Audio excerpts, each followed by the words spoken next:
আসসালামু আলাইকুম। প্রিয় দর্শক, দুদিন আগে আপনারা দেখেছিলেন যে হিউম্যান রাইটস ওয়াচ তারা একটা প্রতিবেদন দিয়েছিল বাংলাদেশের মানবাধিকার পরিস্থিতি সম্পর্কে, এবং সেখানে তারা বলেছিল যে সন্ত্রাস দমন আইনের মাধ্যমে এই সরকার যেভাবে বিভিন্ন রাজনৈতিক দলকে নানাভাবে নিপীড়ন করছে, রাজনৈতিক নেতৃবৃন্দকে নিপীড়ন করছে, তারা সমালোচনা করেছিল। এবং রাজনৈতিক দল যারা নাকি সরকারের নিপীড়নের শিকার হচ্ছে বলে হিউম্যান রাইটস ওয়াচ বলেছিল, তাদের মধ্যে মূলত রাজনৈতিক দল হলো আওয়ামী লীগ। আওয়ামী লীগ সম্পর্কে তারা বলেছিল যে আওয়ামী লীগকে আরও স্পেস দেওয়া উচিত। এবং সেই তাদের লেখাটা, তাদের সেই প্রতিবেদনটা শেষ হয়েছিল এভাবে যে হিউম্যান রাইটস ওয়াচের যে এশিয়া অঞ্চলের উপপরিচালক মীনাক্ষী গাঙ্গুলির একটা বক্তব্য দ্বারা। সেই বক্তব্যটা নিয়ে অনেক কথা বলেছিলেন। আমিও এর আগে কয়েকদিন আগে এটা নিয়ে আলোচনা করেছিলাম, এবং উনি কী বলেছিলেন সেটা আমি বাংলায় অনুবাদ করে বলেছিলাম। সেটা নিয়ে নানা রকম আপনার বিতর্ক ঠিক বলবো না, অনেকে সন্দেহ পোষণ করেছিলেন যে আসলে কি ইংরেজিতে উনি তাই বলেছিলেন। তো আমি ওটুকু ইংরেজিটা একটু পড়ে শোনাই আপনাদেরকে। তিনি বলেছিলেন যে the interim government should instead focus on creating conditions for safe and participatory elections. মানে মূল কথা হলো যে অন্তর্বর্তীকালীন সরকারের এই সমস্ত টর্চার যেগুলো আছে, এগুলো এই যে এন্টি টেররিজম ল এটসেট্রা, এগুলো না করে বরং তাদের অধিকতর মনোযোগ দেওয়া উচিত কিসে, একটা নিরাপদ ও অংশগ্রহণমূলক নির্বাচনের পরিবেশ তৈরি করার জন্য।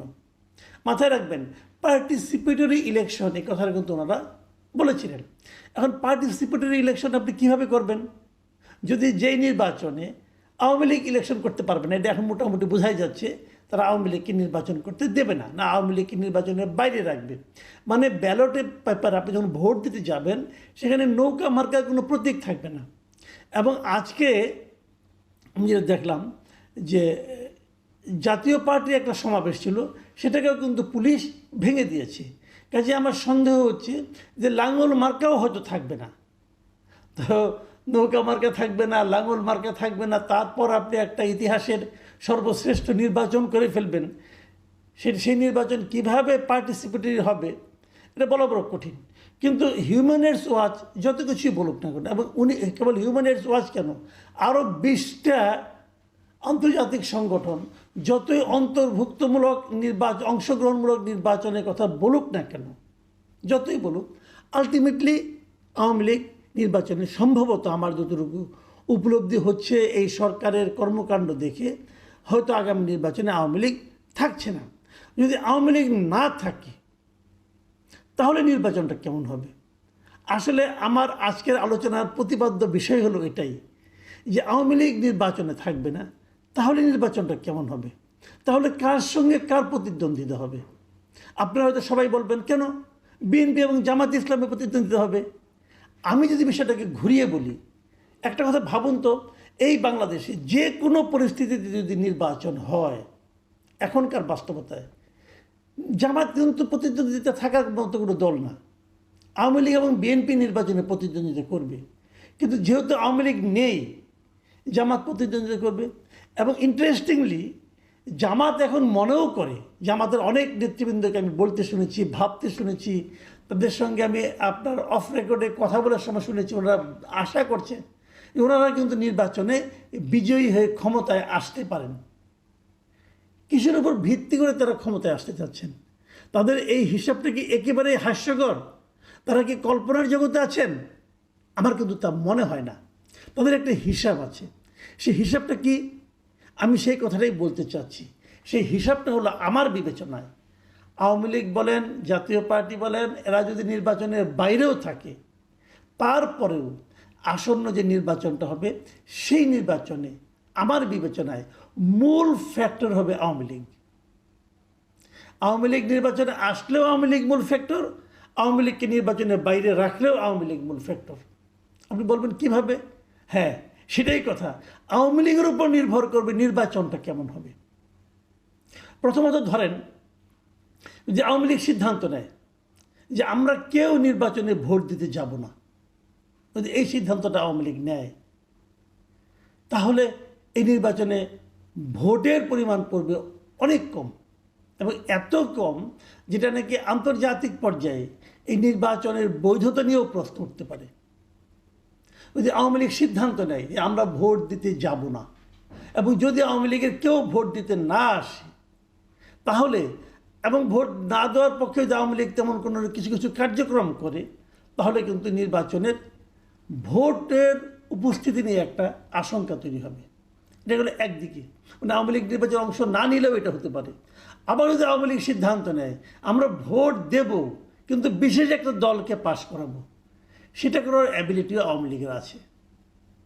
মাথায় রাখবেন, আওয়ামী লীগের আসলে অনেক ভোট, যারা আওয়ামী লীগের খুব সমালোচক তারাও কিন্তু বলেন, আমি তাদের অনেককে বলতে শুনেছি, কতই আর হবে আওয়ামী লীগের ভোট, 20%। এটা বলে তারা একটা তুচ্ছতাচ্ছিল্য করার চেষ্টা করে। কিন্তু ইন্টারেস্টিং হলো যে এই যে দলগুলো জামাত এবং বিএনপি, জামাত কিন্তু তাদের ভোট 20% আছে, এটা যদি ভাবতে পারতো তাহলে তো তারা নিশ্চিত হতো তারা ক্ষমতায় আসবে। জামাতের ভোট তো 10%-এর উপরে না, কিন্তু সেই 10% নিয়েও তারা ক্ষমতায় আসতে চায়, স্বপ্ন দেখে। কেন? সেক্ষেত্রে যাকে আপনি তুচ্ছতাচ্ছিল্য করছেন 20% ভোট বলে, তার কতটুকু ক্ষমতা ভাবুন একবার। সেই জিনিসটাই কিন্তু জামাত কাজে লাগাতে চাচ্ছে।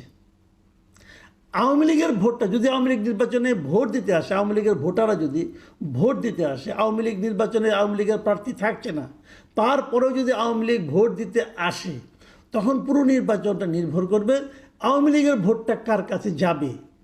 দাঁড়িপাল্লায় যাবে, নাকি ধানের শেষে যাবে, নাকি অন্য কোনো মার্কায় যাবে, এই সিদ্ধান্তের উপর। যদি জাতীয় পার্টি নির্বাচনে থাকে তাহলে কি সেটা লাঙ্গলে যাবে, সেটা কিন্তু তখন আবার আরেকটা রেজাল্ট নিয়ে আসবে।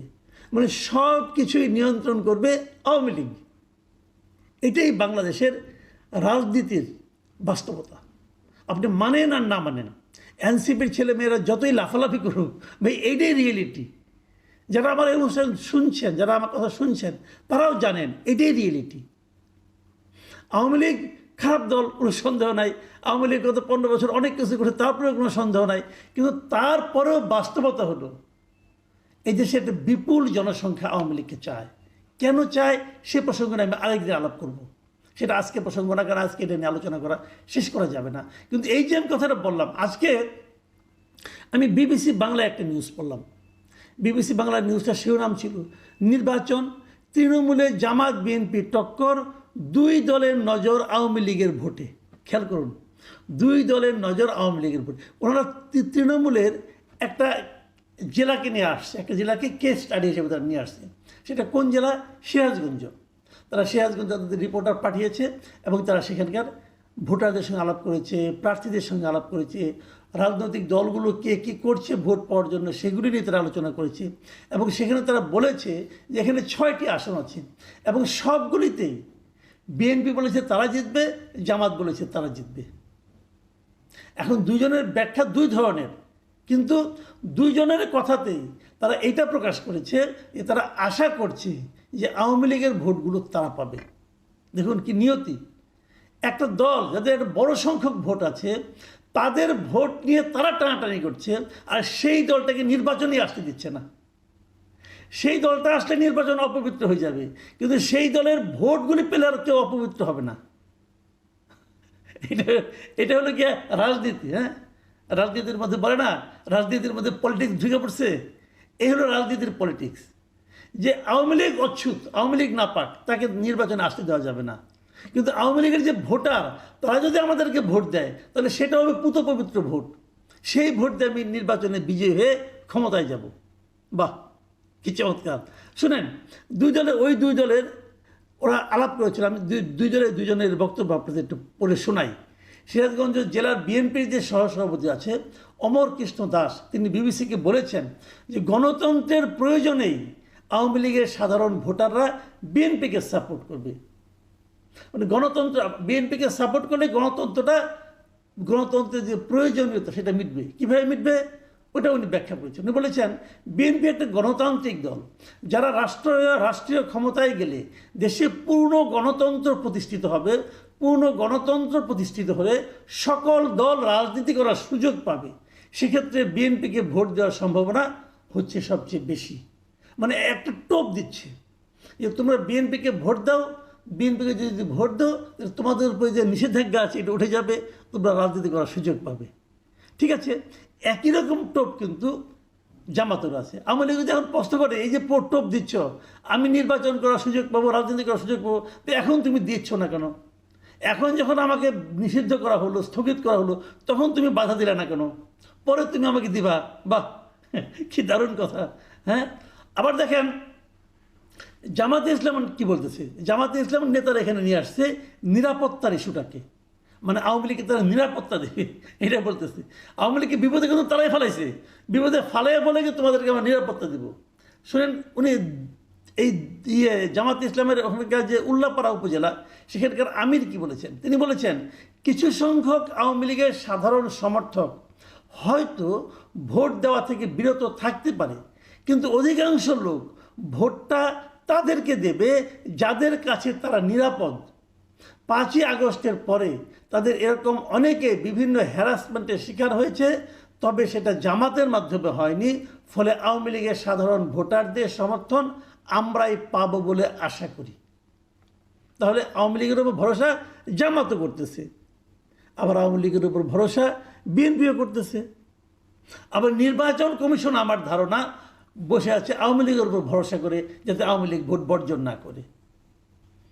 ইন্টারেস্টিং বাংলাদেশের ডেমোক্রেসি, বাংলাদেশের ইলেকশন সিস্টেম। প্রিয় দর্শক, আমার মনে হয় এই অভিনব যে আপনার যে একটা অবস্থা, এটা নিয়ে মনে হয় আন্তর্জাতিক পর্যায়ে যারা নাকি রাজনীতি নিয়ে গবেষণা করেন তাদের জন্য খুব চমৎকার একটা সাবজেক্ট হতে পারে। প্রিয় দর্শক, এখন এ পর্যন্তই। আল্লাহ হাফিজ।